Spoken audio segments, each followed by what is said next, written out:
Marami nga at hindi lang si Katrina Velarde ang nakaranas ng hindi magandang pakiramdam matapos magparitoke ng ilong.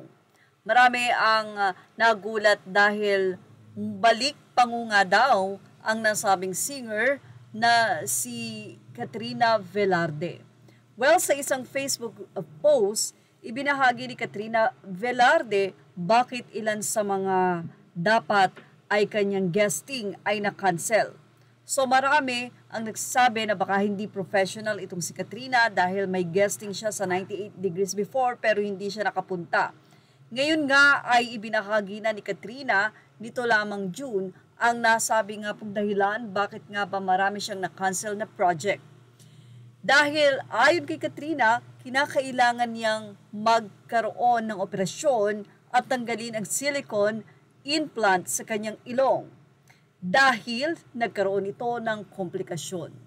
Marami nga kasing mga fans at netizen ang nagulat dahil nga ang nasabing powerhouse singer na si Katrina Velarde ay ibinunyag ang nangyari sa kanya nga pong ilong na kailangan niyang sumailalim sa operasyon dahil kailangang alisin ang silikon na inilagay sa ilong nito. Alam niyo naman ako, say ni Katrina, hindi ako nahihiyang maging totoo. Kung may pinagawa ako, sinasabi ko. Pero ngayong may complications, kailangan ko ring piliin ang health ko. Wala nang mas mahalaga kaysa sa kalusugan.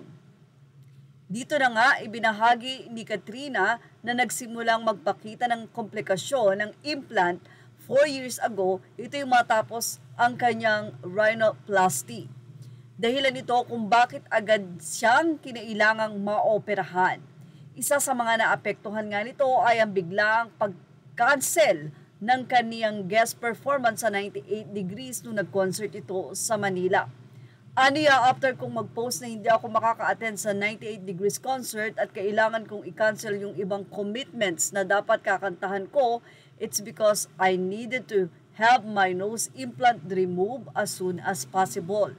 Yan ang naging revelasyon ng singer na si Katrina Velarde. Hindi rin ito ang unang beses na kinailangan nga ni Katrina na i-remove ang nasabing implant sa kanyang nose.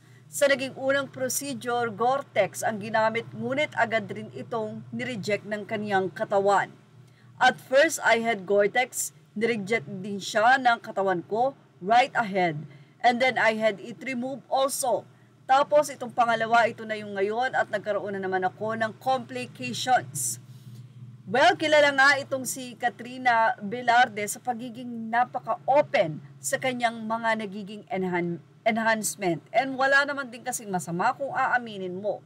Sa naging panayam ni Boy Abunda, inamin niya nga na nagpaayos siya ng ilong, labi, baba at non-surgical eye lift. So ibig sabihin ba nito Botox? Yung ginagawa na yun parang itinuturo ko lang. Sa panahon ngayon, parang important din po kasi yung physical appearance. Mas naging confident po ako after ng mga procedures na yun. Say pa ni Katrina.